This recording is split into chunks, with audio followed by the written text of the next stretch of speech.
Bienvenidos al sexto capítulo de Hablando de Historias. En esta ocasión volvemos a hablar de terror, pero desde otro punto de vista. Ya vimos la parte de Lovecraft, la parte de horror cósmico y ahora vamos a ver todo lo demás. No, todo lo que nos hemos dejado en el tintero en esa charla lo vamos a hablar hoy. Recordaros también que la semana que viene empieza la campaña para el libro del arte de Lovecraft, así que estos ya son los últimos días para poderos apuntar a la pre-campaña. Tenéis toda la información en la caja de descripción. Así que nada más, no os entretengo más y saltamos a la entrevista. Bienvenidos a la charla de hoy. La invitada que tenemos esta semana es Cristina. Hola. Hola. Y bueno, como siempre, lo primero que pregunto y tal es ¿dónde te podemos seguir a nivel de redes y un poquito qué es también lo que haces en redes? Bueno, hola, gracias sobre todo por invitarme a esta charla, que me ha gustado mucho todas las que he visto de ti y pido encarecidamente que lo veáis, todos los que estáis ahí, a todos y todas. Bueno, yo soy Cristina, pero tengo un seudónimo, verá, me saldrá, porque también escribo. Entonces, como yo hago investigación, pues mi nombre real lo dejo para la investigación científica. Y entonces me creé un poco un seudónimo con una necesidad de tampoco mezclar cosas. Entonces mi seudónimo es Chris, ¿vale? A la inglesa, con H, T.Nash, ¿vale? Y con eso me podéis encontrar principalmente en Instagram, que es chris.t.nash, donde me muevo sobre todo. También tengo Twitter, por lo mismo, pero un 1 al final, que ahí me muevo menos. Lo intenté, pero esto de escribir tanto, también en Twitter hay muchos troles, muchas movidas, y yo no soy de meterme en debates estos raros. Así que ahí, eso sí que lo tengo un poco más aislado, pero me muevo sobre todo por Instagram. Entonces, lo que hago principalmente en Instagram, yo leo un poco de todo, aunque me gusta sobre todo la literatura de género. Entonces, voy dejando reseñas, fotos y recomendaciones sobre lo que voy leyendo, que últimamente es mucho de lo que suele salir actualmente y mucho del panorama español e hispanoamericano. Todo voces nuevas. Y también hago entrevistas. Entonces yo hago dos entrevistas al mes a escritores que tratan del terror o de los miedos en su literatura de alguna forma. Y de aquí, pues bueno, pues que ahora el programa de hoy pues quiera hablar un poco del terror, ¿no? Porque, claro, no, es eso, a lo que hemos venido. Hablar de eso, de terror, que ya hicimos eso, un vídeo de terror, pero en ese caso nos centramos mucho en Lovecraft. Y también lo interesante en esta charla era un poco hablar... Lo veíamos igualmente en el corazón. Sí, claro, obviamente. Obviamente, y bueno, es más yo que estoy ahora con el libro de Lovecraft, lo estoy como europeo diario. Y eso, y bueno, pues también, o sea, la siguiente pregunta, ¿no? También para romper el hielo, para conocerte un poco mejor, es ¿cuál es la historia que más te ha impactado, más te ha definido o consideras más tuya, por decirlo de una manera, ¿no? Bueno, no sé si puedo hablar de mía, pero sí que hay esa parte de catarsis y de meterse en las historias. Pero sí que puedo hablar de algunas historias que me marcaron, digamos, para que me empiece a gustar lo que me gusta hoy en día. Sí. Esto es desde muy niña, ¿vale? Entonces yo era una lectora voraz, súper mega voraz, me leía todo. Cuando mis padres y mi hermano pequeño dormían la siesta, yo me quedé, era mi mejor momento del día porque me ponía a leer, ¿vale? Los fines de semana y tal. Y siempre que íbamos a cualquier lugar, yo siempre lo que pedía eran libros. Entonces tengo historias de libros. Los libros que más, bueno, esto parece un tópico, pero para mí es mi vida también, ¿no? Tolkien y El Señor de los Anillos fue una de las primeras historias que me marcó. Bueno, yo voy a ir sacando los libros porque me gusta enseñar las cosas. Aquí tengo el 2 porque el 1 lo tiene mi hermano, ¿vale? Pero bueno, esto es una edición que tenía mi padre, porque mi padre fue el que ya se había leído todos los libros del Señor de los Anillos, tenía bestiarios, tenía Silmarillion, tenía el Hobbit, todo. Entonces él transmitió, sobre todo a mí, que soy la más lectora de mis hermanos, esta pasión desde muy pequeña porque esos libros ya estaban en casa. Entonces mi padre sí que hablaba de esto y a raíz de ahí pues yo le quitaba los libros, aunque a lo mejor no fuesen todavía por mi edad, para mi edad, estoy hablando de los 9 años o algo así, y todos los libros que tenía mi padre en casa, ya sea de Tolkien, como Stephen King, como movidas así un poco siniestras, yo ya con 9 años los cogía e intentaba leerlos, ¿vale? Otros libros que han marcado también mi infancia, bueno, aquí vemos que Tolkien, bueno, fantasía pura. Otros libros que han marcado mi infancia son, por ejemplo, de ahí Tolkien, ¿no? Entonces, Las minas del rey Salomón, por ejemplo, me encantaba cuando era pequeña. Y hablando de terror, porque es de lo que me he venido, desde pequeña yo también leía terror, aunque era pequeña, pero cosas adaptadas. Entonces uno de mis favoritos de cuando era pequeña fue Otra Vuelta de Tuerca de Henry James. Y me leía todas las historias de Pesadilla, sí. Tengo una buena colección. Y este fue uno de los primeros que me encantó porque es este parque de atracciones en la que los niños van y cada atracción es como una movida súper terrorífica, ¿no? Entonces quizás para un niño pequeño no es lo más guay, pero para mí era súper guay. Yo me acuerdo de... Cine... Sí, dime. No, digo que yo de Pesadillas me acuerdo que hicieron una serie, bueno, hicieron una serie en televisión. Sí, también. Y sí, me acuerdo verla esta y la del Guardián de la Cripta también, que era... Sí, iban por ahí. De la cripta. Sí. Sí, yo la serie creo que fue después, también recuerdo haberlo visto, pero por ahí ya tendría a lo mejor 13 años o 14 años. Y luego de cine, a mi padre sobre todo le encantaba el cine de terror y yo veía, yo recuerdo, no sé si 5 o 6 años, haber visto algunas escenas de Pesadilla en el Street. Aunque mi madre me decía, ¡era esa niña para la cama! No sé qué, pero yo ya había visto y tenía pesadillas, ¿vale? Con Alien y con Pesadilla en el Street, pero lo bueno es que a mí me ha encantado siempre todo esta movida del terror porque yo las pesadillas era el héroe y siempre ganaba, aunque tuviera 5, 6, 7, 8, 9 años. Entonces siempre me gustó el terror porque mis sueños las tenía y ganaba. Así que bueno, eso me marcó realmente porque hasta el punto no de que entrara en mis sueños, ¿sabes? Sí. Pues ahora ya que te conocemos un poco mejor y entramos al tema. Bastante. Sí. Entramos al tema que es el tema de, pues del miedo, que también lo comentamos un poquito en la charla anterior de Lovecraft, pero entrando a ver un poco qué es el miedo, ¿no? ¿Cómo definirías tú el miedo? ¿Qué es lo que... Bueno, eso un poco, ¿cómo definirías el concepto del miedo? Bueno, el miedo, a ver, como concepto, yo que estudio también psicología y hago investigación en psicología, pues el miedo no se puede resumir en una sola cosa, pero sí que lo que tenemos muy presente es que el miedo es universal, ¿no? Es una emoción muy arraigada y es una de las emociones más primitivas. No osaría decir, porque no soy antropóloga, que el miedo llegó antes que la risa, pero te aseguro de que antes de tener el fuego a la peña se cagaba encima bastante, ¿no? Sí, ¿Me entiendes? Sí. Seguramente, no lo puedo decir, ¿no? Esto habrá por ahí alguna persona que lo diga mejor, pero es uno de las emociones más arraigadas y de las que no nos podemos deshacer y de las que no podemos ni siquiera camuflar, porque yo un llanto, quieras que no, una tristeza, a lo mejor no te das cuenta de que estoy triste. O de que estoy contenta, a lo mejor no, tampoco. Pero cuando algo te caga, tú cambias de cara, automáticamente, ¿vale? O sea, tú o sales por patas o pegas un grito, depende del tipo de persona que sea. Entonces el miedo es, primero que nada, creo que una emoción súper primaria y de la que no podemos huir, ¿no? Valga la redundancia, por mucho que echemos por patas. Y entonces, ¿el miedo qué es? Pues el miedo puede ser muchas cosas dependiendo de la persona, al fin y al cabo es eso. Es algo universal, pero a la vez exclusivo y único. Una cosa que para mí puede ser una absoluta tontería, a lo mejor es lo más terrorífico del universo para ti, ¿no?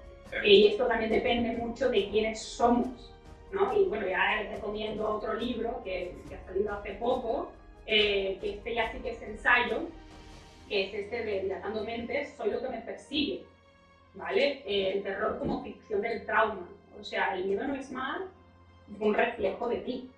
Sí. Entonces te dará miedo dependiendo del trauma que hayas tenido de pequeño, de que si te murió alguien o no, algo que te haya pasado, y por eso es a la vez universal y exclusivo. Y ahora me gustaría preguntarte a ti, ¿qué te da miedo a ti? Bueno, yo lo comenté un poquito también cuando hicimos la otra charla. A mí hay una cosa que, mira, no me di cuenta más, o sea, es decir, que no es algo que te des cuenta desde el principio, que lo sepas así, pero sí que poco a poco y viendo un poco, cosas te das cuenta de eso. Y para mí, y el ejemplo que puse fue el tema de los aviones, es el tema de la falta de control. Y es que además es muy jodido porque realmente control no tienes nunca. Pero creo que, no sé, como que vivimos en una sociedad donde las automentiras funcionan muy bien. Entonces, presunción de control, sí, ¿no? claro, entonces funciona como que, bueno, tú sí que crees que tienes el control en algo y claro, como que también es un control, pero que también va de la mano de conocer el terreno, ¿sabes? Entonces, claro, la parte de, yo qué sé, voy en tren, voy en coche, voy en lo que sea, bueno, vale, es, digamos, tierra firme, me sé mover por aquí. No, si pasa cualquier cosa, me escapo, me voy corriendo, lo que fuera. No, obviamente si te pegas una hostia muy fuerte, pues no, pero que me refiero que si la hostia no es tan terrible puede salir tal. Claro, ponte que pasa esto en un avión, no tienes dónde escaparte, ¿sabes? Y la gravedad, pues ahí sí que no le vas a poder decir nada.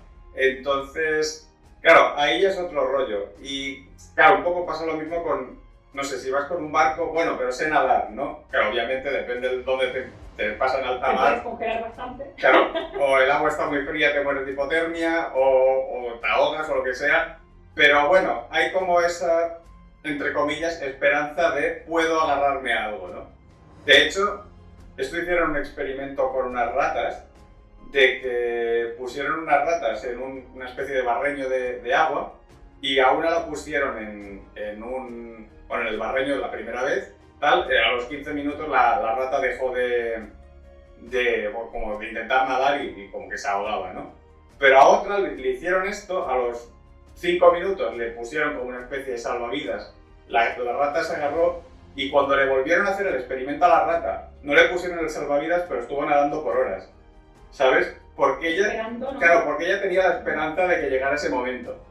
Claro, la primera no tuvo nunca la esperanza esta, entonces el tema de tener esa esperanza te hace, claro, y un poquito con todos estos miedos de decir, claro, tú en el agua puedes tener esa esperanza, en la tierra puedes tener esa esperanza porque sabes que, entre comillas, podría existir una salida, en el aire no. En el aire no hay salida ninguna porque a ti no te van a salir alas ni nada. Entonces, claro, para mí es un poco ese tema, ¿no? De decir, vale, no tengo control, que no lo tengo en ninguno de los terrenos, pero que decir, en el aire ya sí que es como que no hay esperanza ninguna, ¿sabes? Y quizá ese es el tema. No lo sé si se entiende bien o no, pero... No, se entiende perfectamente, Pero entonces a ti habría que preguntarte, tú de astronauta ni de coña. A ver, también me genera curiosidad, ¿sabes? Claro, pero como astronauta dices, bueno, pero no hay gravedad, entonces ya ahí es otro tema. Te vas metiendo mentiras de estas, pero bueno. Sí. Bueno, entonces es un miedo realmente el tuyo bastante físico, ¿no? Sí, en ese sentido sí. Bastante... Obviamente también está el miedo de lo que no puedes llegar a ver, que eso ya es otro tema. Pero que es un miedo muy tonto, pero yo qué sé, a mí me ha pasado a veces incluso bueno, la bañera con la cortina tirada, que no veo lo que hay detrás, ostras, imagínate que tiro y hay, yo qué sé, vete a saber lo que hay ahí detrás. Que es una tontería porque sabes que no hay nada, pero quiero decir aún así... Consejo, ¿no? Consejo para navegantes, dejar la cortina abierta. No toques. Pues cuántas historias de estas de que la gente... Y va, Sí. Bueno... ¿De pequeño te daban miedo lo mismo también? No sé, no recuerdo, o sea... No era de la gente que miraba abajo de la cama por si había algo, ¿sabes? Digo, bueno, pues si está, pues no le molestemos, ¿sabes? Sí, porque también lo decían esto, ponte que vas, miras y hay algo, ¿qué haces? ¿Sabes? Mejor te subes lo más rápido posible encima de la cama y ya está. Sí, ya, bueno, pues un pacto de no agresión y ya está. No, y a mí mi padre, por ejemplo, yo te digo, mi padre era fan del terror y mi padre era muy joven. Cuando yo era pequeña no tenía ningún tipo de escrúpulos. Mi padre me metía miedo. O sea, mi padre cuando yo me iba a acostar, yo y mi hermano también me acuerdo, decía, no te olvides de mirar debajo de la cama, ¿sabes? O sea, movías de esta y tirarlo cuando era muy pequeña. Sí. Entonces ya era como miedo a todo. Pero yo, por ejemplo, en mi caso, no diría miedo, pero yo hablo más de este cosquilleo detrás de la oreja. Sí. Este cosquilleo para mí puede ser cualquier cosa, porque claro, yo leo últimamente terror y veo películas de terror todo el tiempo. Pero a mí el miedo mayor a mí sí me da miedo de lo que no está o lo que puede que esté, ¿no? Yo pienso mucho porque como también escribo, lo mismo estamos completamente rodeados de un mogollón de movidas. Lo que pasa es que nuestros ojos no están hechos con nuestro cerebro para procesar lo que nos rodea, ¿vale? Y lo mismo aquí tengo yo un compañero viendo conmigo, ¿sabes? El programa ahora. Y entonces, ¿qué pasa? Que esto siempre está ahí, pero hay veces que piensas más y veces que piensas menos en esto, ¿no? Y entonces, a mí sí que me ha dado miedo yo misma, por mi propia sugestión, ese cosquilleo cuando estás sola de noche y tienes que ir hasta la entrada, que a lo mejor yo tengo un pasillo, ¿no? Sí. Y está oscuro, Sí, sí. ¿no? Lo primero que haces es encender todas las luces. Y no es un miedo, es como ¿y si un día llego a ver lo que no hay? No. Porque a mí yo estoy convencida de que algo hay. No, a mí también me pasa esto de que que está todo muy oscuro, bueno, yo qué sé, te levantas de noche porque tienes sed y vas por el pasillo y dices, ostras, y aquí no veo nada, además que yo voy sin gafas de... Que yo igual, yo necesitaba que estoy jodida. No, de claro. lo que sea. Que a lo mejor ves una sombra que encima de ir sin gafas la distorsionas todavía más y dices, ostras, no sé qué es esto. Hombre, sí que... Claro, ¿no? Una movida de esto que dices. No, a mí eso por ejemplo, es muy primitivo, el miedo a la oscuridad, ¿vale? O a lo que puede que no haya. Yo eso sí que lo tenía desde pequeña, pero siempre lo he lidiado muy bien, ¿no? Actualmente me dan miedo cosas más físicas, ¿vale? Que le pase algo malo a alguien, ¿no? Que algún allegado, o a mí misma, ¿no? A mí me da mucho miedo, por ejemplo, perder la cabeza, por ejemplo, ¿no? Muchos ancianos, muchas personas mayores que no están en sus cabales, y eso es muy jodido, ¿no? Y entonces esa movida también como somos, también leemos mucho, ¿no? Muchas cosas, pues le damos muchas vueltas al coco, y el perder ese coco a veces puede ser un poco frustrante. Ese miedo también está ahí ya más de adulto, ¿no? Que es más racional. Pero bueno, si te parece, a mí, ya que estamos hablando de miedo, yo creo que podríamos meter estos miedos en diferentes sacos, ¿no? Sí. Tendría que apuntar esto. Pues vale, pues empezamos por el saco del yo. Exactamente. Entonces, por ejemplo, tú cuando yo decía, por ejemplo, me da miedo que me pase algo, ¿no? Que yo pierda la cabeza, que es justamente lo que acabo de decir. Pues justamente, ¿no? Tengo miedo de que a mí me pase algo, o de que algo que yo haga pueda influir en el exterior, ¿no? Uno cuando, por ejemplo, tiene miedo a cuando se haga mayor o no, pues desarrollar algún tipo de demencia o algún tipo de Alzheimer, ¿no? O algo de esto. Es una movida que tú te estás haciendo, o sea, va en ti mismo, digamos, ¿no? Eres tú el causante de todo, sin querer, obviamente. Pero al mismo tiempo tú también, sin querer, estás dañando el entorno, porque tú estás molestando, vamos a decir, ¿no? A las otras personas que tienen que cuidar, es una carga, puedes dar mucha faena, puede ser incluso peligroso a veces, ¿no? Entonces, pues ahí entra lo del yo. Tener miedo de ti mismo, querer cambiar algo con tanta fuerza que incluso te dé miedo, y desdoblarte, ¿no? Llegar incluso a desdoblarte, a ser el tú que quieres ser y el tú que no eres. Y esto yo creo que lo podemos ver mucho hoy en día también con las redes sociales. Sí, bueno, claro. Porque al fin y al cabo, claro, es un juego de voy a intentar ser quien me gustaría ser, pero a lo mejor físicamente no puedo llegar a serlo, ¿sabes? Que esto es muy peliagudo, y yo con los niños pequeños, ¿no? Que nacieron ahora aquí, es un temor justamente a este desdoblamiento, o que sean incapaces de ser ellos mismos en persona. Tengo una mosca por aquí, casi. ¿Qué piensas tú de esto, del miedo a uno mismo? ¿Qué ejemplos te ocurren? A mí me gusta lo que has dicho de las redes sociales, porque yo recuerdo de hablar con una amiga que hacía un montón que no la veía, y bueno, la seguía por Instagram. Y por Instagram pues las cosas le iban bien, tal cual. Y me acuerdo de comentarle y decirle, oye, pero he visto que te van las cosas bien. Y dice, bueno, no te creas lo que ves en Instagram, ¿sabes? De que no es ni siquiera, bueno, desde un punto de vista físico, pero también eso, socialmente, como que se nos exige, bueno, ahora ya hasta es prácticamente una obligación ser feliz. Y tienes que decir todo el rato, pues estoy súper bien, no sé qué, no sé cuántos. Y eso en las redes sociales es lo que, claro, imagínate un perfil de una persona que está diciendo, pues estoy súper mal, no sé cuánto, claro, nadie te sigue. Pero la gente quiere gente feliz, tal, para seguirte, entonces, aunque tú no estés feliz, tienes que fingir que lo estás para Exacto. Para eso, para poder seguir en el rollo este de las redes sociales y tal, y también es un poco, no sé, jodido, realmente, ¿no? Porque a veces sí que no estás para eso.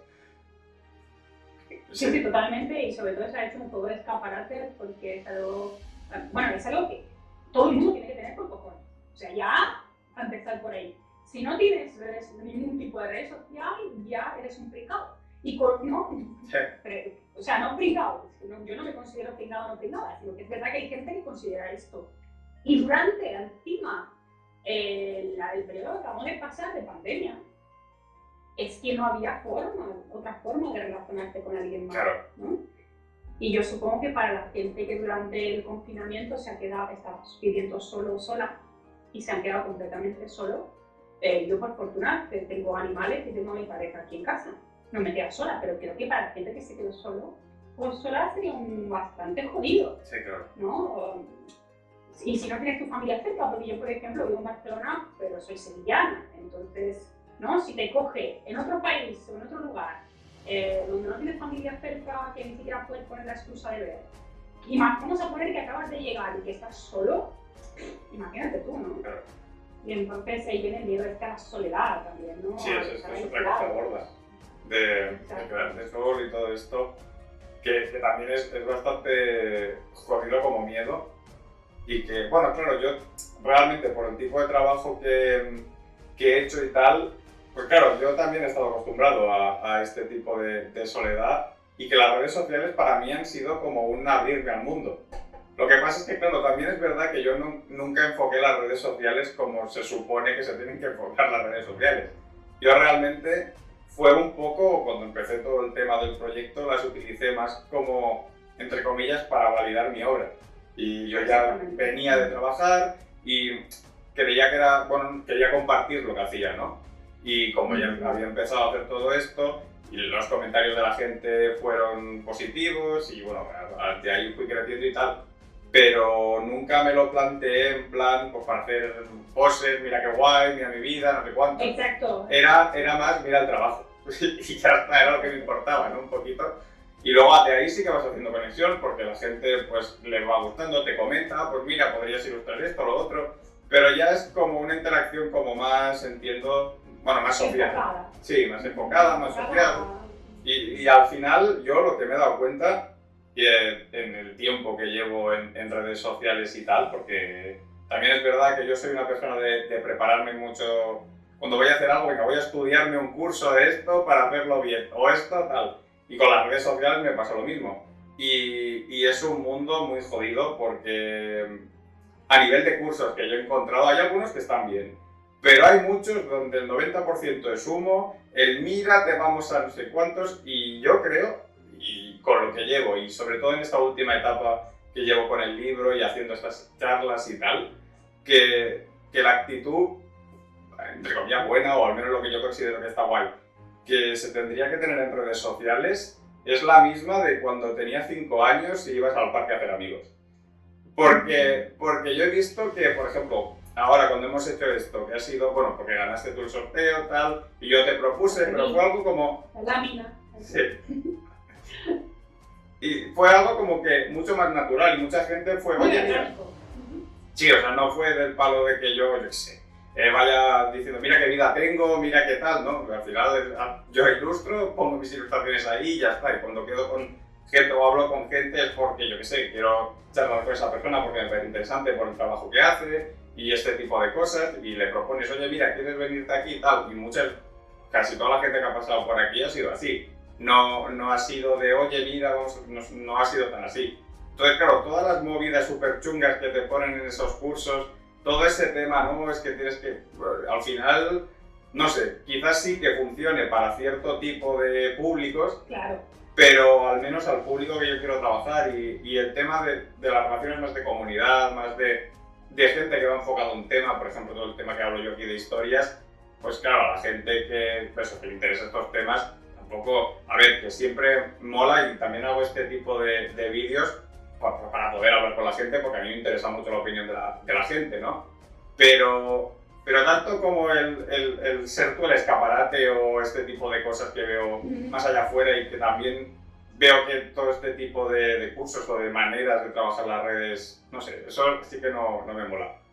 Entonces, no, yo estoy completamente de acuerdo contigo, no se puede decir nada, ¿no? Porque, claro, para mí es igual, yo lo que comparto es lo que me gusta hacer de un aspecto de mi vida, que es la literatura, la escritura, ¿no? Y de leer, escribir y hablar de literatura. Claro. Y hablar de historias, al fin y al cabo, ¿no? Sí. Como el título de tu programa. Sí. Entonces, claro, ahí lo que se puede ver es solamente eso. O sea, a mí me ha funcionado. O sea, a mí me ha funcionado bastante porque al fin y al cabo yo a lo mejor en mi entorno cercano, físico, no tengo mucha gente que le guste la literatura tanto como a mí, o que le guste escribir tanto como a mí, o que le guste, ¿no?, ciertas cosas tanto como a mí, y a mí me ha servido un mogollón porque ahora yo tengo un entorno que yo antes no tenía, y es de gente que, como tú, por ejemplo, nosotros podemos llevar aquí una hora hablando de literatura y de los miedos y del cine y de juegos de rol o de videojuegos, y nos estamos quedando tan contentos. Y sí, yo, claro. algunos amigos, claro, intento, Cristina es más pesada, hablando de lo mismo, ¿no? Claro. Entonces, claro, es como, para mí ha sido como eso, un grupo enfocado, lo que hablamos antes, ¿no? Me gusta esto, ¿a quién más le gusta? Pues a mí, pues vamos a hacer Claro, por eso es lo que digo, esa actitud más de, pues yo qué sé, de ir a hacer amigos realmente. O sea, que tampoco creo que todo el... Pues, vale, obviamente las métricas son importantes y todo lo que tú quieras, pero tampoco obsesionarse con eso. Porque también llega un punto, creo, mira, y hablando también del tema del miedo, del yo y todo esto, exacto, que es el obsesionarse con las cosas. Y te sientas hasta mal físicamente. Quiero decir, que yo recuerdo cuando estaba, por ejemplo, haciendo la campaña esta, bueno, del libro, y estaba en el punto en el que estaba casi en las 150 correos, que era como lo que ya marcaba el poder ir bien y ir no. Y cuando me quedaban los últimos 10, estaba casi todo el rato pegado al móvil a ver si subía, no subía, tal. Luego, en el momento en el que llegamos ahí, la cosa... O sea, notas una relajación, un... ¡Uf! Sí. Pero sí que es verdad que es eso, y las redes también juegan con este rollo de obsesionarte con algo, de subo una foto a ver si hay likes o no likes, tal, ostras, y ese tipo de obsesiones también, claro, eso son jodidas, digamos, psicológicamente. Claro. Bueno, esto se ve también en el terror, en la literatura, en las series, Claro. en todas las películas que tenemos hoy en día, ¿no? Entonces estamos hablando del terror, del yo, del miedo del yo, y del miedo al querer ser lo que no soy o percibir las cosas de una forma que a lo mejor no es lo políticamente correcto, ¿no? Claro. Pero aquí entramos también, por ejemplo, podemos abrir desde Kafka, ¿no? Por ejemplo, la alienación, etcétera, etcétera, etcétera, como lo social me afecta y a lo mejor esa persona no soy yo. Y bueno, yo recomiendo, por ejemplo, hablando de redes sociales, de obsesión, de justamente el escaparate y de querer conseguir algo, cueste lo que cueste, pues esta maravillosa serie que es Black Mirror, ¿vale? Entonces, Black Mirror, la caga y que te caga, ¿no? Nunca mejor dicho. Y al fin y al cabo es eso, que es, estamos hablando del espejo, ¿no? Black Mirror, pero encima del espejo negro, que es que todas las pantallas, los móviles, la televisión, internet, ¿no? Y creo que, por ejemplo, ahí se puede resumir muy bien el terror desde el punto de vista del terror a uno mismo, el terror a no ser lo que se espera de ti o hacer otra cosa que tú no quieres, y el terror también a lo sumo, ¿no?, a la tecnología.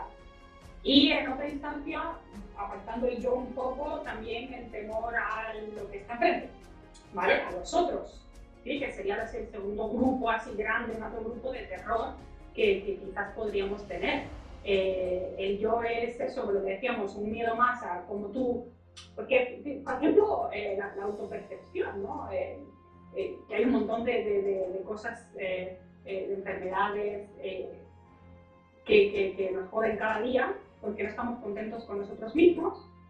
Y luego está, queremos ser como los demás, ¿no? Y entonces el otro es lo extraño, lo desconocido, lo que queremos ser o lo que odiamos, ¿no? Y entonces tenemos esta dualidad, el miedo al yo y luego el miedo a la otra persona. Y ahí es donde yo creo que se generan en ambos, con una comunión de estas dos cosas, porque nada es blanco-negro, las figuras de los monstruos, ¿vale? Yo, fíjate, cuando estabas hablando de esto, sobre todo con el tema del yo y tal, se me venían personajes a la cabeza como, por ejemplo, el tema del Dr. Jekyll y Mr. Hyde, Exactamente. o incluso el propio Gollum, por el tema de la obsesión, esa dualidad que tiene en su cabeza, de que está él que quiere escapar de todo esto y luego está la versión súper corrupta y que está a tope con eso, ¿sabes? Y esa dualidad... Bueno, de dualidades. Sí. Exacto, exacto. Sí, sí. Pues sí, bueno, hablando del Dr. Jekyll y Mr. Hyde, los que no lo hayan visto o lo hayan escuchado solamente, es un libro buenísimo y al fin y al cabo el Dr. Jekyll no sabe qué es Mr. Hyde. Entonces estamos hablando de trastornos de la personalidad realmente porque el Dr. Jekyll habla de tercera persona a Mr. Hyde, ¿no? Entonces es como otra, ¿no? Ya no es ni un tú, es un eso, él, ¿no? Sí. Ello, ¿no? Un ente que está ahí y que no es más que parte de sí mismo que se ha desdoblado. Lo que decíamos, estamos también el yo interno y el yo que tú le expresas a los demás. Claro. ¿Vale? Y a veces, esto nos ha pasado a todos, has dicho algo y luego cuando has terminado de decir la frase dices, es que no es lo que quería decir.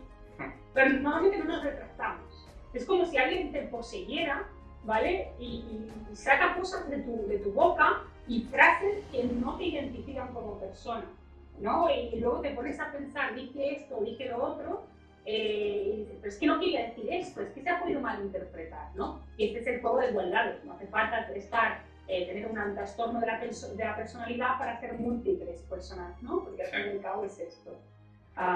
Y bueno, que es muy bueno, muy acertado el ejemplo de Dr. Jekyll y Mr. Hyde. Y entonces, aquí creamos los monstruos también, ¿no? Porque los monstruos son las carencias o las cosas a las que tememos, ¿no? Y hablamos de eso, los vampiros, el monstruo de Frankenstein, los zombies, que no son más que reflejos de, pues quiero vivir para siempre, ¿vale? No quiero morir, tengo miedo a la muerte, o tengo miedo a las enfermedades, o... bueno, sobre todo esto, ¿no? Hoy en día que van saliendo muchas cosas, muchos libros, ¿no? Sobre las enfermedades y todo esto. O incluso tener miedo a tener miedo, ¿no? Que esto pasa muchas veces, ¿no? Sí. Entonces se crean héroes también, porque los héroes también son personajes que acaban con todo porque no tienen miedo a nada y exorcizan, ¿no? Y hacen todas estas movidas, ¿vale? Y luego del miedo al yo al miedo al otro, tendríamos un tercer miedo que ese es el que tú, creo yo, que tendrías más, ¿no? Que es el miedo al entorno, ¿no? Sí. Lo que tú decías antes del avión. Sí, y sí, de sí. la aventura. Y sobre todo, claro, al final un poco todo, sobre todo con el otro, con el entorno y todo esto, es quizá porque no lo conoces del todo. Al final es ese miedo a lo desconocido que yo creo que también vertebra muchas cosas. A veces al otro le tienes ese rechazo porque tampoco lo entiendes o no acabas de entender lo que hay ahí detrás. Y también es verdad que muchas veces nosotros vamos... O sea, hacemos que la parte sea el todo, ¿sabes lo que te quiero decir? Que tú tienes un punto de vista y consideras que ese punto de vista es todo lo que hay. Y claro, eso también condiciona bastante en eso, tanto para el tema del entorno como para el tema de los otros. De que, bueno, hay historias de estas en las que tú ves al monstruo, te presentan al monstruo tal, y luego el monstruo no resultó ser tan monstruo o tan... monstruo. Sí, porque había como una parte que la gente no quería ver o que, bueno...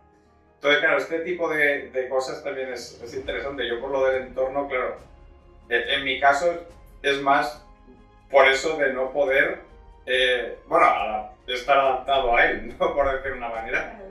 Porque hay cosas que sí, que sabes que, bueno, pues aquí y tal, obviamente siempre hay peligro, pero claro, hay sitios donde puedes tener como más control y otros sitios donde puedes tener menos. Y quizá a mí lo que me pasa es más eso,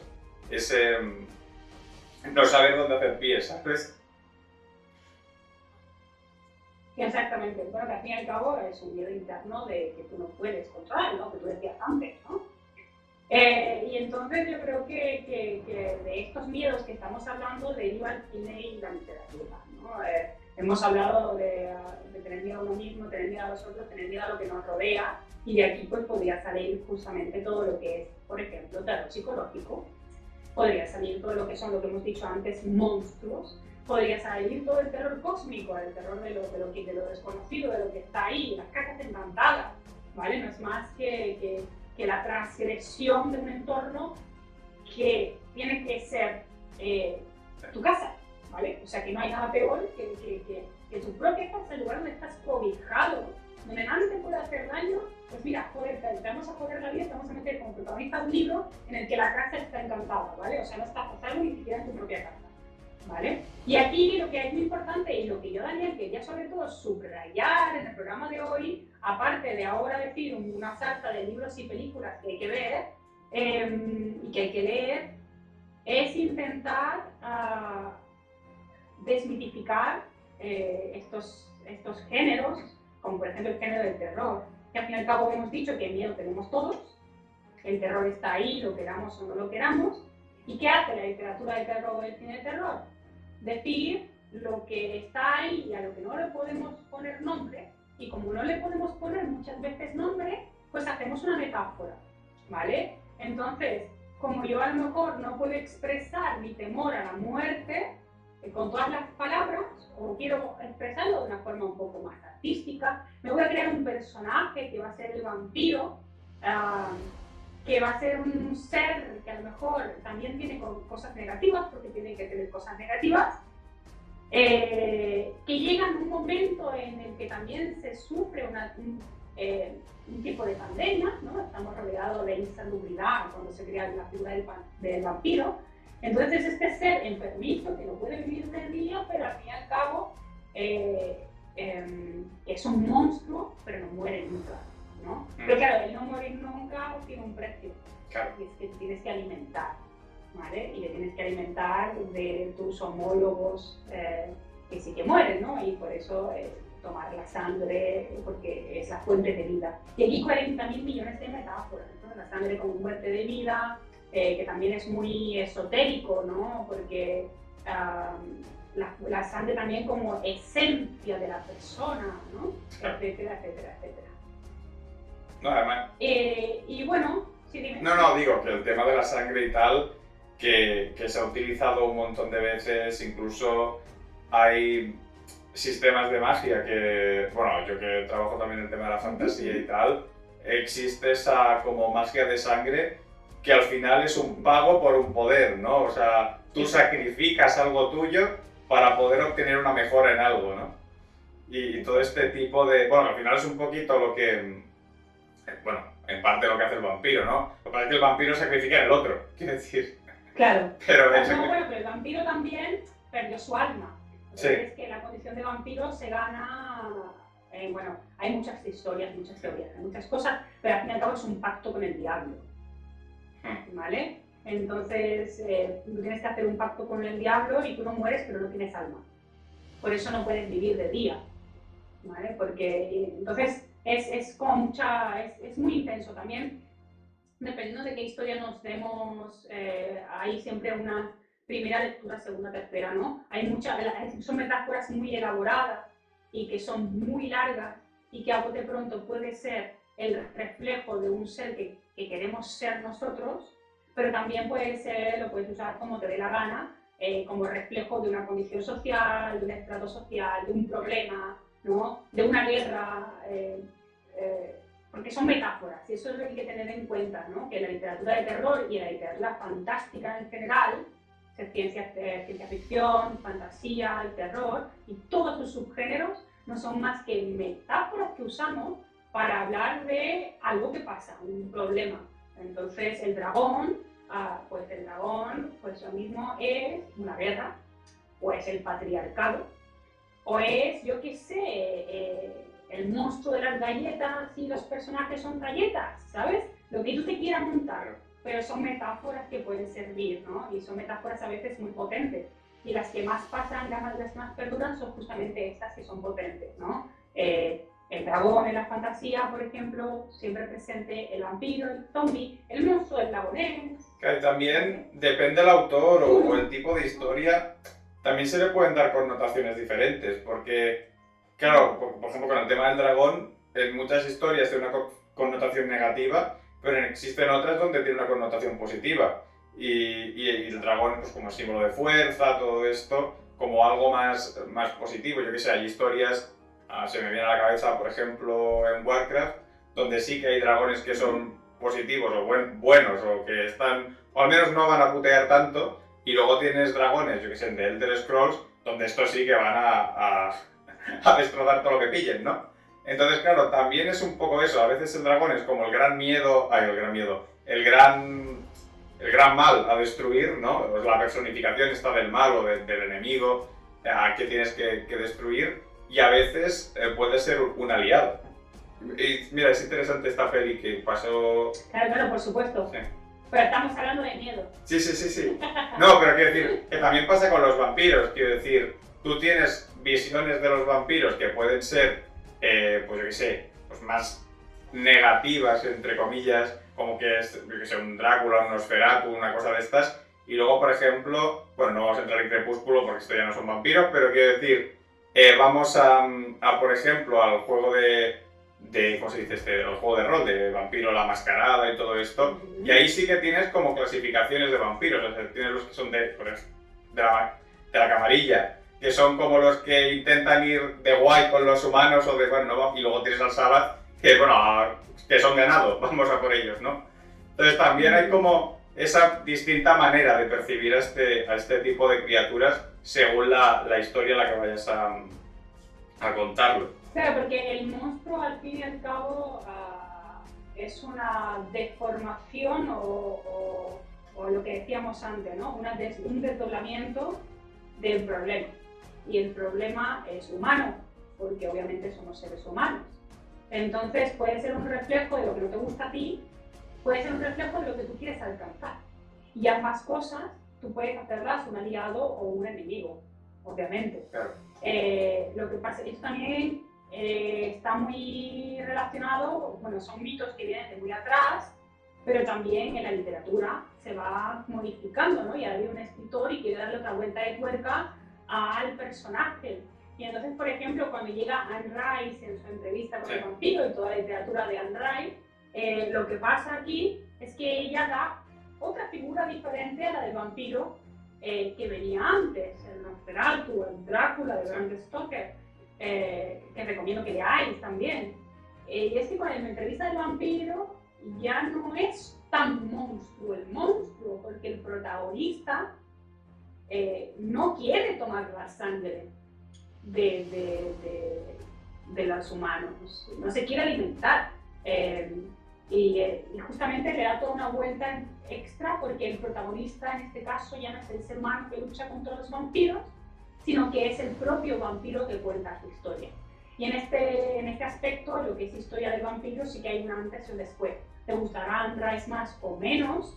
Yo creo que sí marcó en este mito preciso del vampiro un antes y un después. Luego lo que haya salido después, si tiene mejor o con menor calidad, ya eso es otra movida diferente. Pero es verdad que ya dejó, como que fusionó más al ser humano con el vampiro, las características y las inquietudes. Ya no es un ser desprovisto de alma, o si no la tiene, le queda un resquicio de humanidad. Sí. ¿no? Y que en parte el juego de vampiro va un poco a eso. Va a no perder esa humanidad que te queda, intentar mantener esa... Exacto. Bueno, esa cordura, esa parte... Sí, sí. Bueno, pues eso, hemos hablado de los miedos. A mí me gustaría rápidamente decir una definición, así un poco, no una definición, sino hay que distinguir dos cosas y luego, bueno, me gustaría perfilar un poco, si me lo permites, si nos queda tiempo, algunos géneros y subgéneros y recomendaciones para la peña que no lee mucho terror, mal, o que no ve muchas películas de terror, mal también. Tenéis un espectro enorme de películas y libros que tratan el miedo y que tratan el terror. Entonces, hablando de esto, hay dos diferenciaciones. Yo te comentaba que una vez alguien me preguntó, bueno, que hay literatura, horror, ¿qué es el horror, no? Pero eso me gustaría aquí comentar un poco. Vamos a distinguir dos cosas dentro de los miedos y que nos vamos a trasladar a la literatura y al cine, sabiendo siempre que las etiquetas son odiosas, pero que las necesitamos para poder comunicar, porque somos seres con lenguaje y si no le damos nombres a las cosas, pues no podemos estar señalando cosas abstractas. Claro, no hay más en estos temas. Mira, es una buena idea esto para un libro, ¿no? Mira, pero quizás sería un poco jodido de escribir, ¿no? Usar, no sé, en fin, no divago. El terror y el horror, ¿vale? ¿Qué es el terror y qué es el horror? El terror va a ser siempre algo más físico. El terror a que te corten un pie, ¿vale? El terror a que te pase algo. El terror a que te atropelle un coche, a que venga un asesino y te mate. Algo que se puede tocar, ¿vale? Y luego está el horror, y de aquí que es el horror cósmico, ¿no? Sí, eso estaba pensando yo ahora mismo. Exacto. Sí. Pues es el miedo a lo que no se puede comprobar racionalmente, a lo que no está, a lo que no es físico. Y puede ser cualquier cosa. Puede ser paranormal, puede ser psicológico, o puede ser justamente el horror cósmico, que es que habrá en el universo, ¿no? O que estará aquí al lado nuestra, ¿no? Y todas las limitaciones de los sentidos, porque al fin y al cabo está ligado a esto, limitaciones de los sentidos. Lovecraft lo que habla sobre todo es una limitación de los sentidos, ¿no? Habrá cosas que yo como ser humano no puedo ver o no puedo oír, pero a lo mejor hay personas que pueden ver ciertas cosas, ¿no? Y ahí está la delgada línea entre la realidad y lo irreal, ¿no? U objetos que son capaces de abrir portales, ¿no? Y a crear como una puerta que separe lo real de lo irreal. Y al fin y al cabo es eso. Entonces tenemos el terror que es físico y el horror que es un poco más psicológico o irreal. Y de aquí, pues, bueno, pues pueden beber de los miedos que hemos dicho antes, al yo, al tú o al ellos, al entorno, y luego este concepto de lo real y lo irreal, pues de todos estos miedos y de todas estas cosas salen todos los géneros y subgéneros, que obviamente las cosas no son blancas o negras, y hay muchos escritores y teóricos literarios que establecen que los géneros realmente no existen, ¿vale? Sino que simplemente le metemos una cosa o le metemos otra, y que son herramientas para cambiar nuestras historias, pero que no hay propiamente dicho géneros o subgéneros. Y yo estoy un poco de acuerdo con esto, porque al fin y al cabo yo creo que obviamente es una herramienta de marketing para poder ordenar las librerías, las bibliotecas y todo esto, ¿no? Claro, no, y por ejemplo, ahora se me viene a la mente una historia como puede ser la de Alien.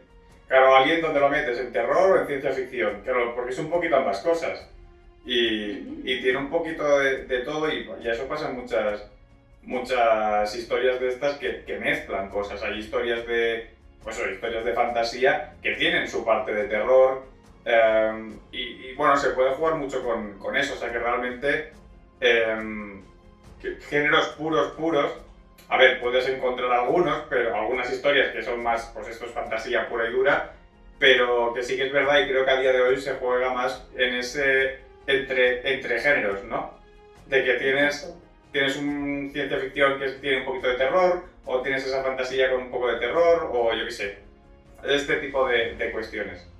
De hibridación. Sí. Que al fin y al cabo es un espectro, ¿no? Y es un espectro, no un espectro espectral, sino de espectro como de los colores, ¿no? Que tienes muchísimas cosas, y dependiendo de qué combinación hagas, pues tú que eres ilustrador lo sabrás mejor que antes, te pueden salir colores en infinitud, ¿no? Claro. Hasta ya no poder distinguirlo. Pues lo mismo pasa con esto, o sea, no existe esto del género puro. Lo que sí que podemos establecer, digamos, una línea divisoria, que es la literatura de género, ¿no? Lo que llamamos hoy en día literatura de género es todo lo que tiene en mayor o menor grado algún tipo de algo, lo que sea fantástico, ¿vale? El mundo no es tal cual lo conocemos, hay algo que es rarito, ¿vale? Hay algo que no sigue las leyes naturales.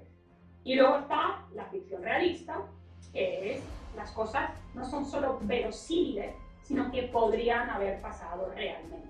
Pero eso no nos interesa, ¿vale? Ahora mismo. Y entonces, hablando de esto, de los diferentes grados que le podemos meter de fantástico a nuestra literatura o a nuestro cine de terror, podemos establecer, digamos, como tres grandes grupos de géneros diferentes. No la cantidad, mezclando lo que hemos dicho antes, ¿no? La cantidad de real y real, ¿vale? La cantidad de, pues metemos a mí, metemos al otro, o... Entonces, metiendo todo en una coctelera y haciendo un popurrí, nos van a salir nuestros libros y nuestras historias. Entonces, uno de los géneros del terror es el misterio, ¿no? Es una palabra que creo que viene del alemán, que no sé cómo se pronuncia, uncanny o algo así, pero bueno, es lo siniestro, ¿vale? ¿Y lo siniestro qué es? Digamos que va a ser, todo parece normal, ¿vale? Todo parece absolutamente normal, pero hay algo que te chirría, ¿vale? Y esto lo vemos cinematográficamente, ¿no? Cualquier película, pues te presentan unos personajes, todos felices, haciendo unas cajas, se va de mudanza, qué guay, no sé qué, el coche. Lo mismo tenemos una adolescente histérica que no tiene ganas de mudarse porque va a perder a sus amigos, ¿no? El viaje en carretera, el coche, todo es bonito, los pajaritos cantan. Y de repente la cámara hace así y hace un primer plano de una casa que dices tú, si esta peña se va a vivir ahí, son idiotas, porque yo ahí no me iría a vivir, ¿vale? Entonces todo parece guay, todo parece maravilloso, pero hay un elemento que te provoca ese escalofrío, lo que vamos a ver, ese cosquilleo que hace la oreja, ¿vale? Esa casa desvencijada, gris, que tú ya estás viendo la peli, por ejemplo, leyendo el libro y dices, no, hombre, vete a otro lugar, en serio, ¿sabes? Seguro que podrías encontrar algo mejor. Y tenemos, ¿no? Por ejemplo, las casas encantadas, ¿no? Claro. Que una casa encantada no es más que eso, una incursión de lo siniestro en el mundo natural, y luego a esta casa le puede pasar lo que sea. O puede haber una presunción de que le pase algo y al final realmente no le ha pasado a casi nada, ¿no? Y ahí tenemos infinidad de libros y películas y de todo. Yo antes comentaba Otra vuelta de tuerca, ¿vale? Que fue uno de mis libros de referencia de cuando era pequeña, que es esta chica que se va a cuidar a los niños, a hacer de institutriz, y bueno, y pasan cosas, ¿vale? Y hay fantasmas y movidas. Pero esto lo tenemos en todos lados. Sin ir más lejos, un libro que ha salido hace poco y que lo ha petado, aunque podría ser mejor, pero bueno, cada cosa es Gótico, ¿no? Al fin y al cabo, Gótico es una casa encantada también, ¿vale? Esta chica es casi bastante copia de la Otra vuelta de tuerca de Henry James, Gótico de Silvia Moreno García, en el que ella, su prima está enferma y ella tiene que irse a la casa a ver qué le pasa a su primo, porque la carta que le escribe es un poco sospechosa, ¿no? Y se encuentra con esta casa un poco vieja y que parece que hasta que chirría, ¿no? Casas con personalidad. O La maldición de Hill House, ¿vale? ¿Y por qué cito esto? Porque tenéis series super guay, que son adaptaciones, que si no habéis leído el libro, pues lo podéis primero ver la serie y luego el libro, ¿vale? Tanto de Otra vuelta de tuerca está La maldición de Bly Manor y de Hill House, La maldición de Hill House, que es de Shirley Jackson, pues tenéis la serie también, que no recuerdo si es Netflix o qué es, pero tenéis el homólogo a estos dos libros. Pero yo siempre recomiendo que leáis el libro. Y en estos siniestros, por ejemplo, yo te pregunto a ti también, ¿no te ha pasado alguna vez, no sé, si yo te pongo una imagen y tú me dices que te transmite, ¿no? Una casa, ¿no? Normal, es como media tarde, se ve el reflejo de luces y sombras, ¿no? Del sol que va cayendo un poco, y de repente hay una pelota o una canica que cae por la escalera, escalón por escalón. Clac, clac, clac, ¿vale? Esto te da alegría. No, alegría desde luego que no, porque claro, claro, el tema en este tipo de cosas es que no es tanto lo que pasa, sino lo que, claro, tu cerebro está, claro, te dice, esto ha pasado por algo, ¿qué es lo que ha pasado? Claro, sabes que alguien lo habrá tirado, y dices, ¿qué ha tirado una canica? ¿De dónde ha salido esta canica?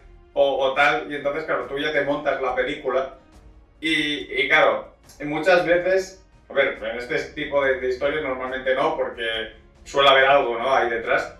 Pero claro, muchas veces es peor lo que tu cerebro te está contando que lo que realmente es.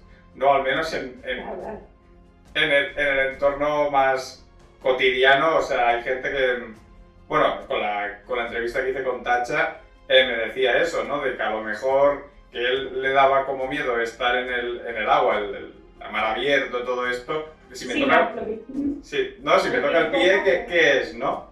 Claro, realmente este es el rollo. Tu cerebro se iba a inventar antes, yo que sé, que venga un pulpo y te absorba a las profundidades, cosa que no es muy plausible, pero lo vas a tener ahí.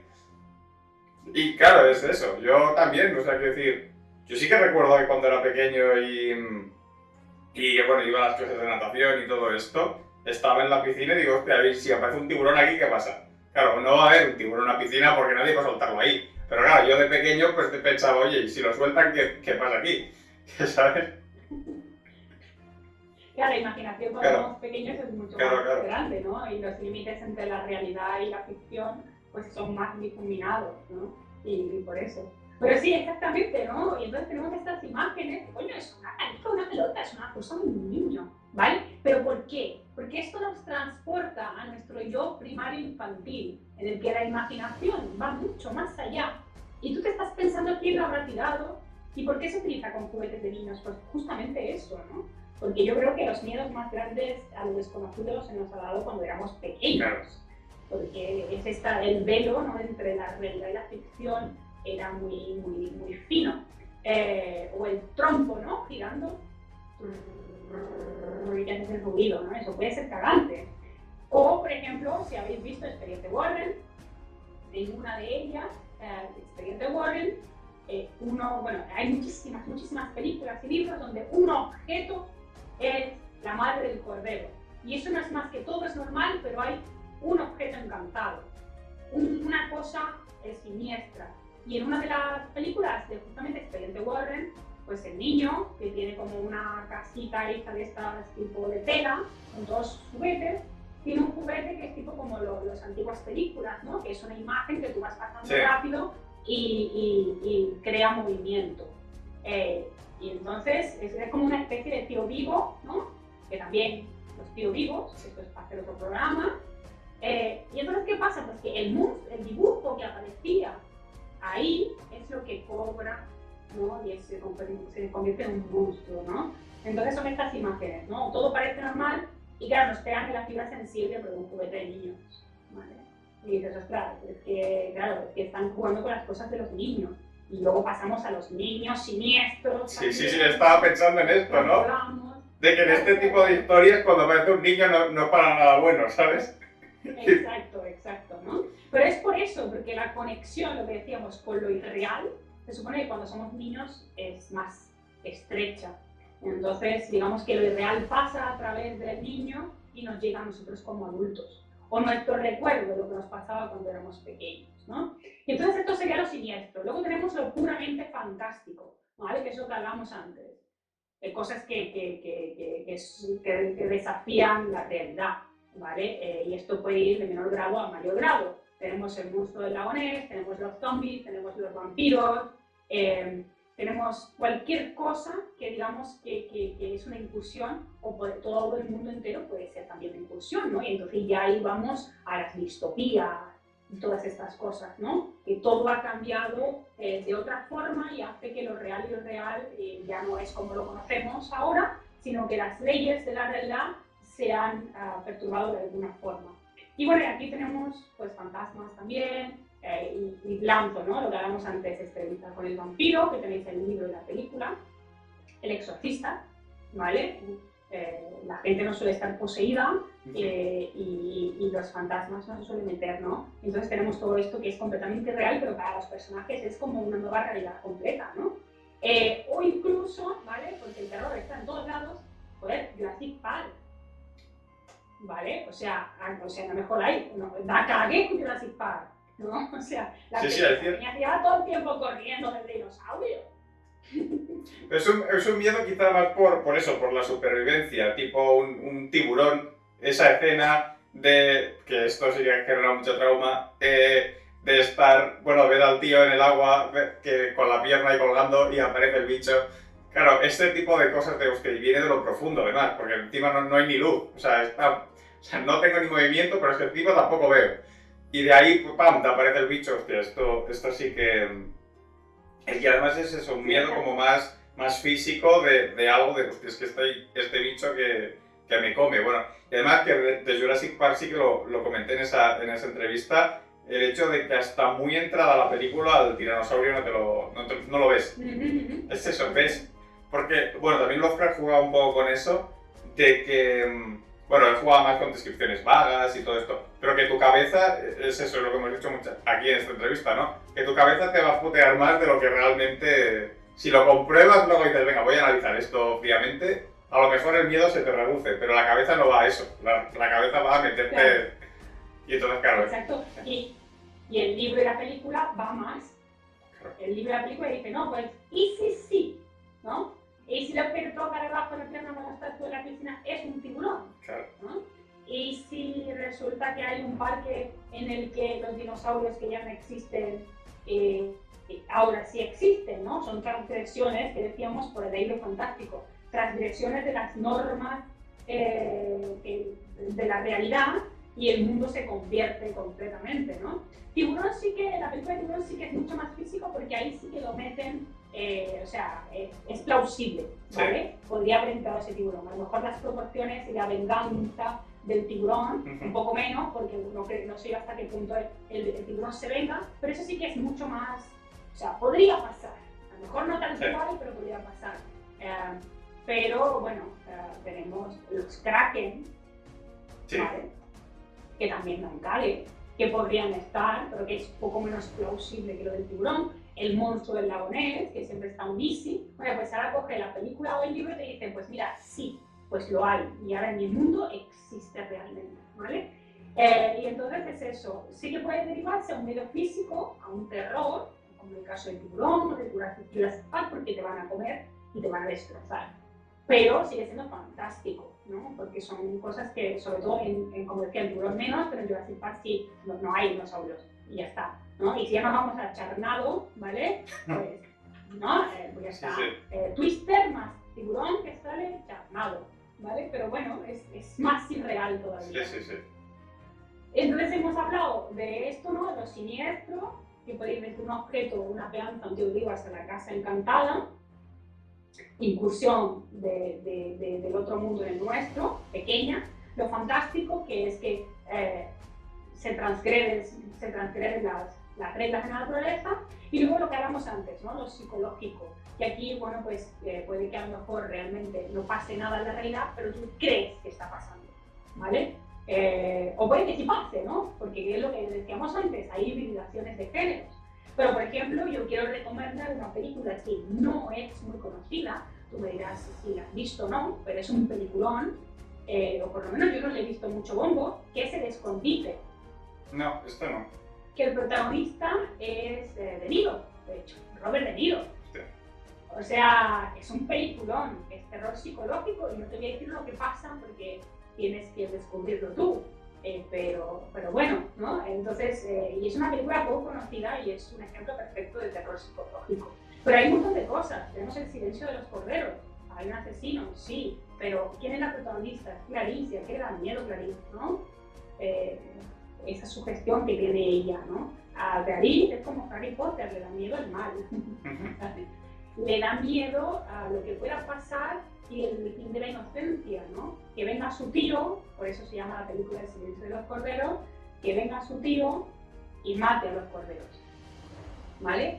Con toda la metáfora que va, ¿no? El cordero, el blanquito, claro. ¿No? Etcétera, etcétera, etcétera, etcétera. Pero tenemos mucho más. Tenemos Taxi Driver, ¿vale? Taxi Driver es una peli de terror psicológico también, ¿vale? Tenemos El Cisne Negro, no sé si lo habéis visto, Black Swan, también igual, ¿no? De irrealidades, de no sé quién soy realmente. Y bueno, yo siempre recomiendo que si no, si conocéis de cine de terror, pero un poco menos de libros, podéis empezar por relatos. Y tenéis un relato, por ejemplo, de Edgar Allan Poe, un clásico, que es El corazón delator. Es cortito, ¿vale? Si no queréis leer todo el libro, un relatito que te mete también en tensión, ¿vale? Que dice, ostras, yo he matado a alguien, a ver si me van a pillar. Básicamente es esto, ¿vale? Y ahí serían, digamos, estos tres grupos de lo que podría ser, ¿no? El terror, aunque hay un montón de subgéneros que ya se mezclaría todo lo que tú quieras, ¿no? Es lo que decíamos, si metemos lo siniestro, lo paranormal, el miedo al otro, cogemos ese miedo al otro, el miedo a uno mismo, ¿vale? El miedo al entorno. Cogemos lo siniestro que entra dentro del mundo normal, ¿Qué nos da? Pues mira, por ejemplo, nos puede dar El Resplandor. ¿Vale? Ahí tenemos en primera lectura, es un hotel encantado que hay un montón de fantasmas. ¿Vale? Entonces un entorno transgresor, ellos se iban ahí a trabajar y ahí hay el ciento y la madre metidos, ¿vale? Hay una personificación del hotel. O sea, también el hotel no es solamente una casa encantada, es un monstruo. Entonces, y todos los monstruos que están ahí están liderados, digamos, también por el hotel, que es casi una personificación del monstruo, como por ejemplo Shirley Jackson, en La Maldición de Hill House, que también la casa parece que tiene vida propia. Pero es que también hay más cosas. Es que tenemos un padre alcohólico, ¿vale? Y entonces el padre alcohólico que está predispuesto, su mente ya está predispuesta a que el control que ejerce el hotel le puede influir, ¿vale? Entonces, para el padre alcohólico, ¿qué pasa? Mi familia me está haciendo la vida imposible y no me deja escribir, ¿vale? Para el niño, con la conciencia de la realidad y el apego a la irrealidad, el niño está viendo que algo malo va a pasar. Red Room, ¿no? Y luego la mujer que se da cuenta de que intenta ayudar al marido, tiene poco peso desde mi punto de vista, pero intenta ayudar y al fin y al cabo el marido se da cuenta que el marido es el peligro, porque el marido es el que los va a querer matar, ¿no? Porque al fin y al cabo el hotel puede hacer que tu mente vea lo que no hay, pero solo lo físico, por lo menos a menos que sea en Resplandor, solo algo físico con un hacha te puede matar. El hotel en este punto no te podría matar, te podría volver loco, ¿no? Entonces ahí tenemos todo, ¿sabes? En fin, 1000 cosas. Y creo que ya tú me dirás que... Sí, yo creo que hemos hecho un repaso bastante profundo al tema del terror. Yo solo, para terminar, si me dejas, Sí. Me gustaría hablar, dar 3 referencias de cosas que a lo mejor no nos damos cuenta de que son terror, pero que lo son, ¿vale? Neil Gaiman, Coraline, ¿vale? Esto se vende como un libro, el libro es un poco más duro siempre que la película, una película para niños, pero no es así, ¿vale? Aquí hay una tía que está intentando secuestrar a una niña, ¿vale? Y quitarle, sacarle los ojos, ¿vale? Es fantástico, pero Coraline es, desde mi punto de vista, da cara que te caga, ¿sabes? Terror. Luego tenemos, por ejemplo, hoy en día hay millones de libros de autores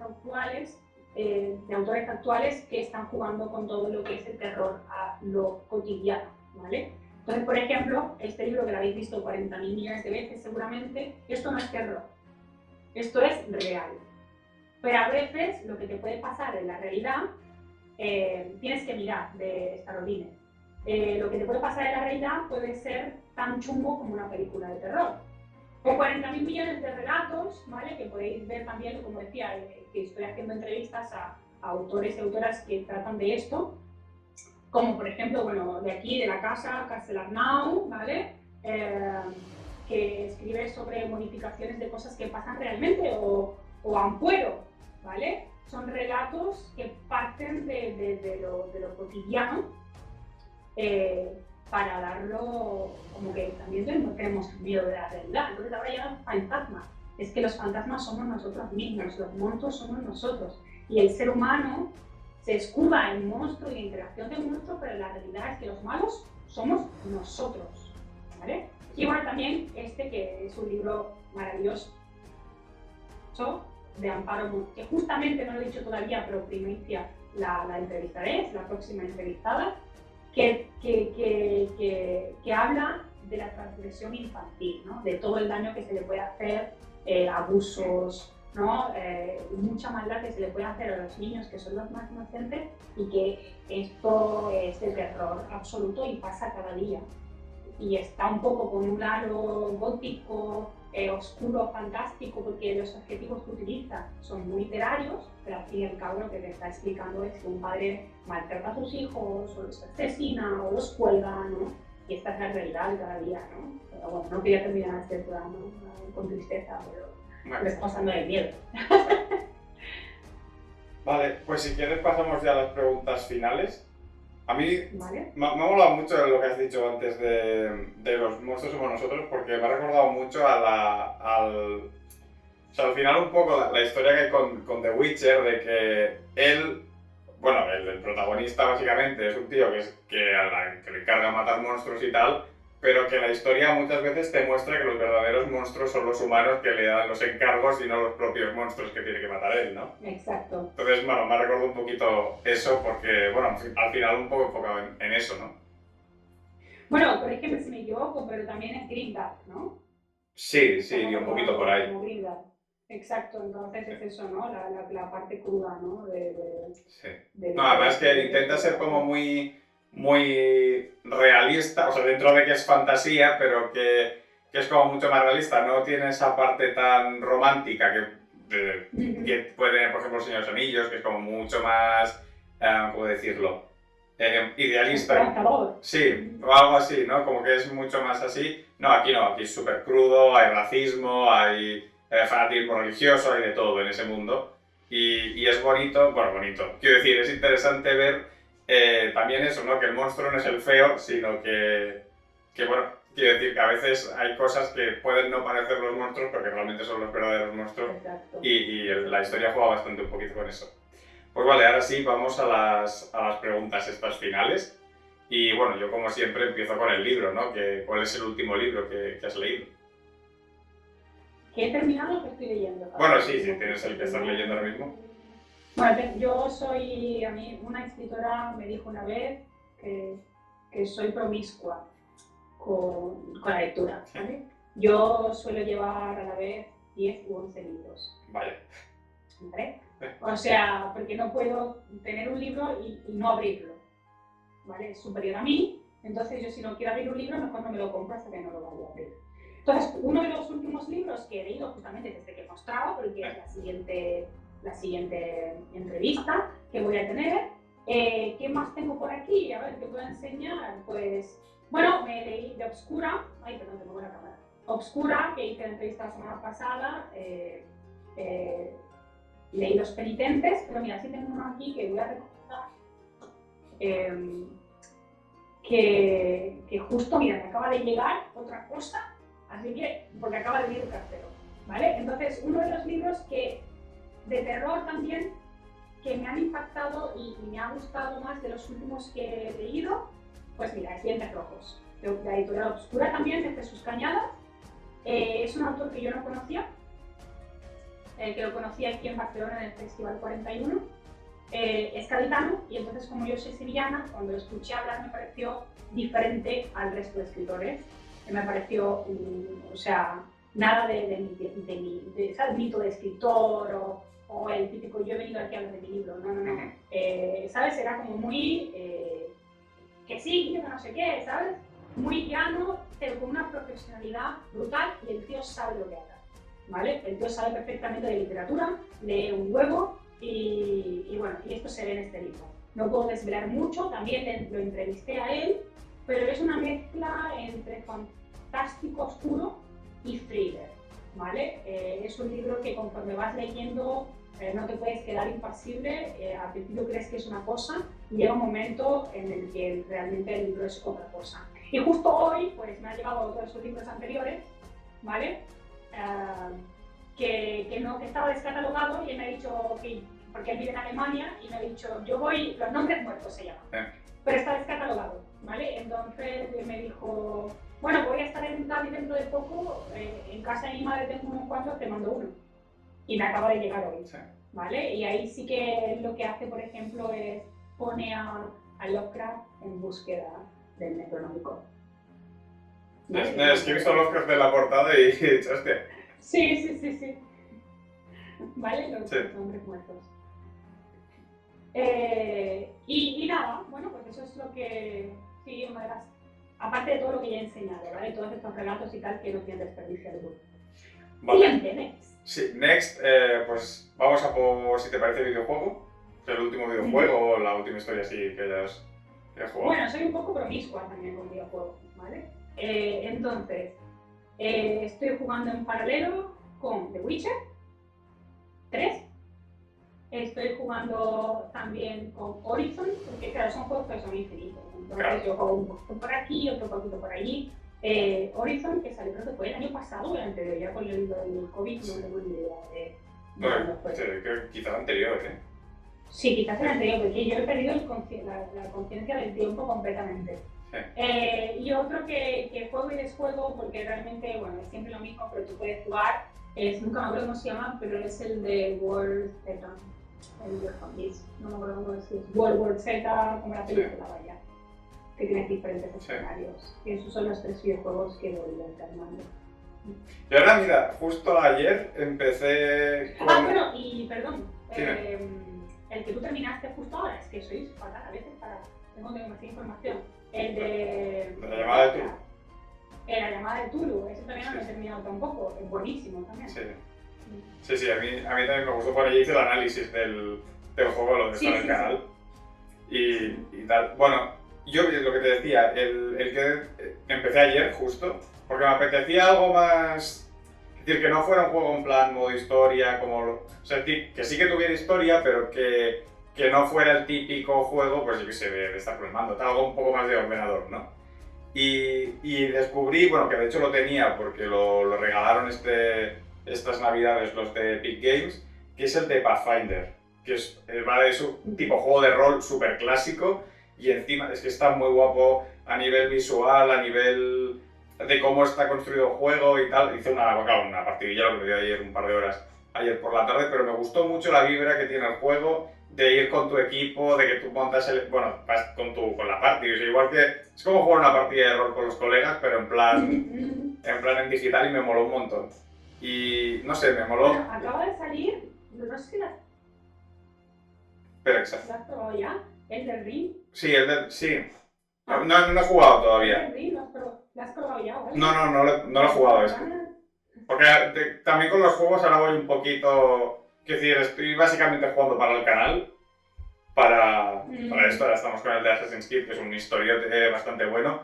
Y luego tengo algunos preparados también que creo que van a estar guapos, así un poquito más oscuros. Entonces me interesaba, pero bueno, el tema de este ya lo propondré. Y si la gente quiere que juegue a este, pues ya lo jugamos. Lo que pasa es que son juegos como tan gordos, me parece que... Claro, a mí juegos muy grandes... También para el canal me gusta que sean historias como más comprimidillas. Que quizá luego, más adelante, quizá haga cosas con juegos así de grandes, pero de momento me interesa más que sean historias como más, pues eso, 14, 15 capítulos, una cosa así, lo podemos tener cerrado. Porque si no se te va de Madrid y haces el canal solo de eso. Entonces, bueno. Sí. Bueno, estoy un poquito con eso. La verdad me ha molado mucho volver al rollo del rol, porque hacía mucho tiempo que no jugaba nada parecido y es un juego, entre comillas, putada es que está en inglés, pero bueno, en fin, lo entiendes. Pero, bueno, a ver, con un mínimo de inglés se puede entender. Claro, si no sabes inglés, no, pero ¿qué tiene con poco? Sí. Y eso. Vale, pues vamos a por la última peli. La última peli... Espera. Ay, espera un momento, porque ya es que está tal nivel de películas. El otro día estuve viendo una película... yo estoy viendo una película que mi pareja no había visto todavía, que es Doctor Sueño. Esta fue la última película, la adaptación de Stephen King. Sí. Que es, pues es Danny, de Resplandor, que se hace adulto, ¿vale? Y bueno, lo que pasa después.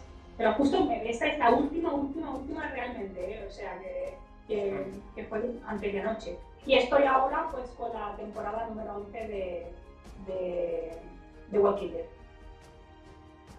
Pues aquí ya tenemos las dos preguntas. Pues mira, yo la última... Bueno. Sí, no, era la siguiente, era ya la última, que era el tema de series, era eso.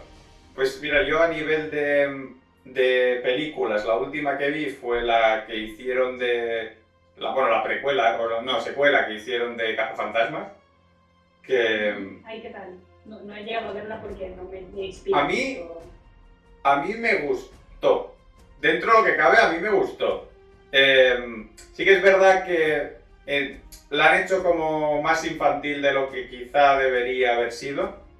En ese sentido, un poco más para todos los públicos. No me disgusta, o sea, que el personaje, la prota es una niña.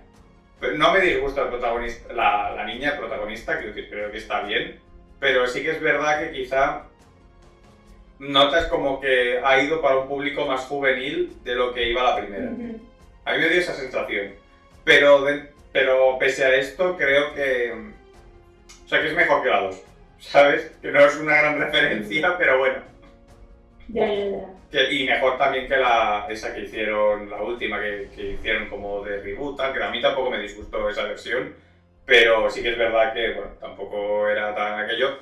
Para mí, de las que han hecho de Cazafantasmas, obviamente me quedaría con la 1 porque creo que también es mítica y es lo que es, pero luego creo que esta, bueno, está bastante bien.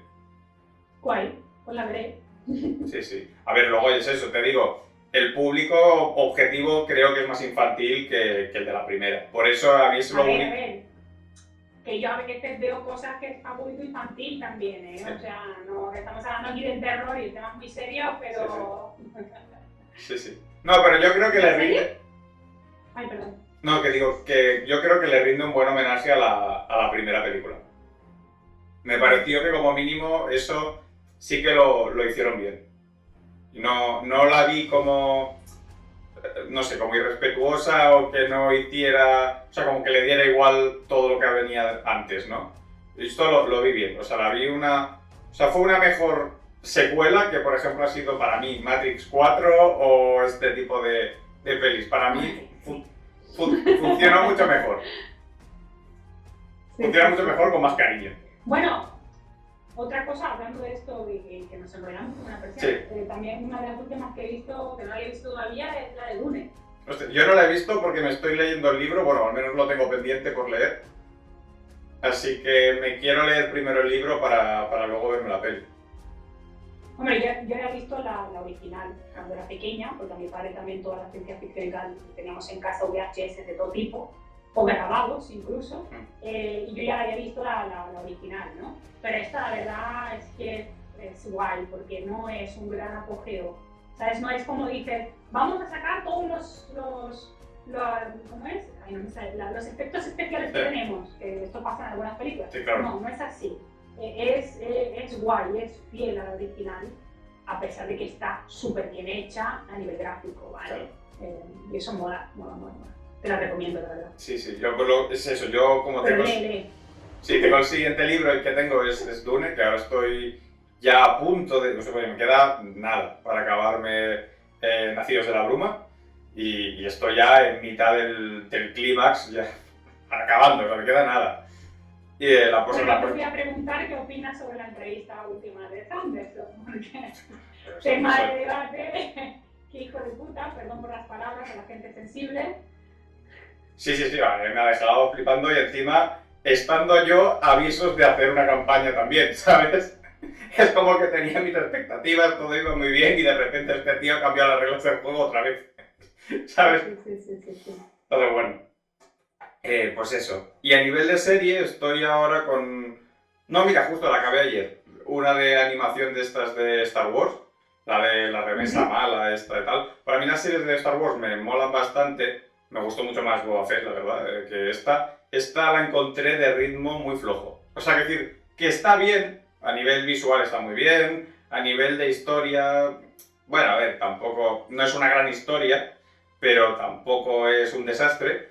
Pero la encontré como que la han estirado mucho, ¿sabes? Que son 16 capítulos, a lo mejor en 10 capítulos lo hubieses podido contar la misma historia y hubiese sido más interesante, hubiese enganchado más. Pero bueno, aparte de esto, es entretenida sin más. Para mí, en ese sentido, eso.